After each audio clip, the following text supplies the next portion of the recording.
Har yili yangi yil arafasida qishlog'imizda bitta qoida bor edi. Soat 12 dan keyin tashqariga chiqma. Hech kim sababini aniq bilmasdi. Faqat kattalar Qorbobo keladi derdi. Men bunga ishonmasdim. O'sha kecha soat 00:43 da derazam ostidan qo'ng'iroq ovozi eshitildi. Xuddi aravacha jiringlagandek. Derazadan qaradim. Qorbobo turardi. Lekin men bilgan Qorbobo emas edi. Qizil kiyimi yirtilgan, oppoq soqoli qora qon bilan ivib qolgan, ko'zlari esa qorong'uda yonib turardi. U jilmayardi. Lekin bu tabassum insonniki emas edi.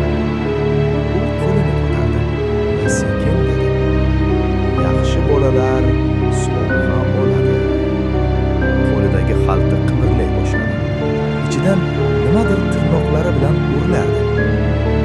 Yomon bolalar esa o'rin almashadi. Eshigim taqilladi. Men qimirlay olmadim. Nafasim qisildi.